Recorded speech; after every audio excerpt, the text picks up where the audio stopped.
సింగరేణి పైసలు తీసుకుపోయి ఫుట్బాల్ ఆడుతున్నాడు. నీ అయ్య సొత్తాన్ని తీసుకుపోయినావా? నీ ఫుట్బాల్ షోకుల కోసం నువ్వు ఫోటోలు దిగడం కోసం సింగరేణి 10 కోట్ల రూపాయలు ఏ రకంగా తీసుకుంటావు? ఈ రోజు డిపెండెంట్ ఉద్యోగాలు నెలకొక్కసారి కేసీఆర్ గారు పెడితే వీళ్ళు ఏడాదికి ఒక్కసారి మెడికల్ బోర్డులు పెట్టే విధంగా దుర్మార్గంగా కార్మికులపై పగబట్టి కక్షగట్టినట్టుగా ఈ రోజు రేవంత్ రెడ్డి గారు వ్యవహరిస్తా ఉన్నారు.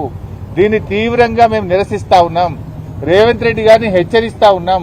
తక్షణమే నెల నెల మెడికల్ బోర్డు పెట్టాలని, ఆ మెడికల్ బోర్డులో వారిని వెంటనే అన్ఫిట్ చేసి పిల్లలకు ఉద్యోగాలు కల్పించాలి. ఇవాళ మేము కొంతమంది కార్మికులు తీసుకొని వచ్చి డైరెక్టర్ పా గారిని, గౌతమ్ గారిని కలిశాం. వీళ్ళు పెట్టిందే 2 సార్లు మెడికల్ బోర్డు.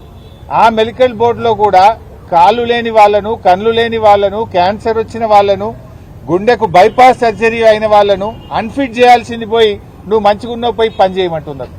బైపాస్ సర్జరీ అయింది, కడుపు మొత్తం జీరిండ్రు, క్యాన్సర్ రోగం వచ్చింది, ఒక కాలు తీసేసిండ్రు, 2 కళ్ళు కనబడతలేవు. అటువంటి వాళ్లను కూడా మెడికల్ బోర్డుకు పోతే కావాలని వాళ్ళని ఇబ్బందులకు పెడుతూ ఆ కుటుంబాలని ఇవాళ మెడికల్ గా మీరు ఫిట్ ఉన్నారు పని చేయమని చెప్తా ఉన్నారు.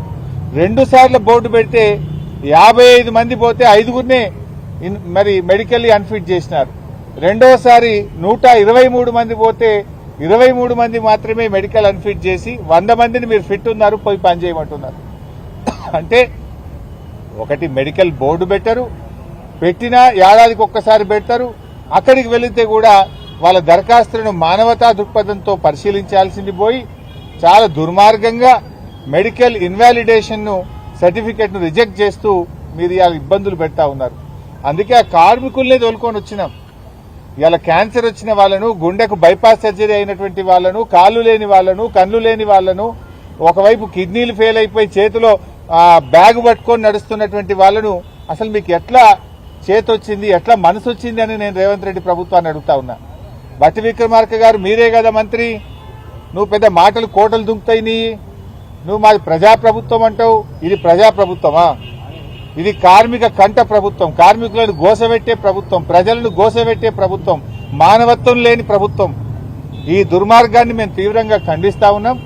తక్షణమే మెడికల్ బోర్డు పెట్టి మానవతా దృక్పథంతో డిపెండెంట్ ఉద్యోగాలను పునరుద్దరించాలని చెప్పి మేము ప్రభుత్వాన్ని డిమాండ్ చేస్తున్నాం. ఇవాళ రేవంత్ రెడ్డి ప్రభుత్వం వచ్చినాక సింగరేణిని ప్రైవేట్ పరం చేసే కుట్ర జరుగుతా ఉంది. సింగరేణి అప్పుల్లో కూరుకుపోతా ఉంది. సింగరేణికి ₹1 కూడా బొగ్గుకు డబ్బులు ఇస్తలేరు. కరెంటు తీసుకొని కూడా ఈ ప్రభుత్వం డబ్బులు ఇస్తలేదు. Neither Transco is paying not Genco is paying. Current తీసుకొని ట్రాన్స్కో సింగరేణికి డబ్బులు కట్టలేదు, బొగ్గు తీసుకొని జెన్కో సింగరేణికి డబ్బులు కట్టలేదు. సింగరేణి అప్పుల పాలైపోయి ఓడీ తీసుకొని ఇలా జీతాలు ఇచ్చే పరిస్థితి వచ్చింది. ఓడీ తీసుకుంటే తప్ప, బ్యాంకులో అప్పు తెస్తే తప్ప జీతాలు ఇవ్వని పరిస్థితికి సింగరేణి నెట్టివేయబడ్డది.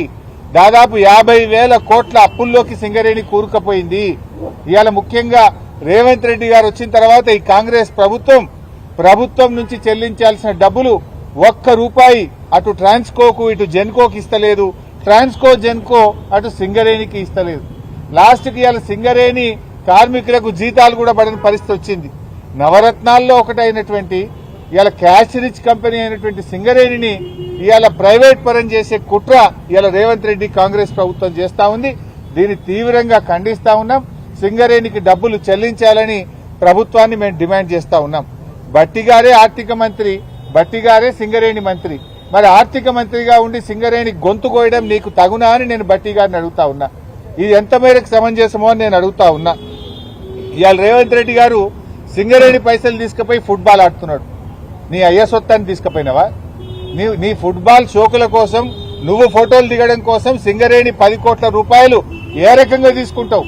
ఒకవైపు కార్మికులకు జీతాలకు పైసలు లేవు, అప్పులు తెచ్చుకొని బ్యాంకుల్లో ఓడీలు తెచ్చుకొని సింగరేణి సంస్థ ఆగమైతుంటే నీ ఫుట్బాల్ షోకుల కోసం 10 కోట్ల రూపాయల సింగరేణి డబ్బును నువ్వు ఏ రకంగా వాడతావు? గతంలో సిఎస్ఆర్ డబ్బు, సింగరేణి డబ్బు బీఆర్ఎస్ ప్రభుత్వం ఉన్నప్పుడు వాడితే ఆ పిల్లల కోసం వాడినాం.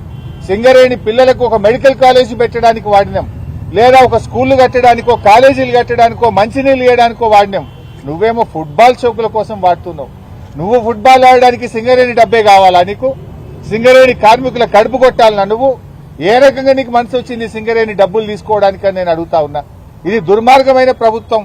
నువ్వు ఫుట్బాల్ ఆడడానికి రాష్ట్ర ప్రభుత్వంలోనే 5 కోట్ల తీసుకుపోయి స్టేడియం కట్టుకుంటావు.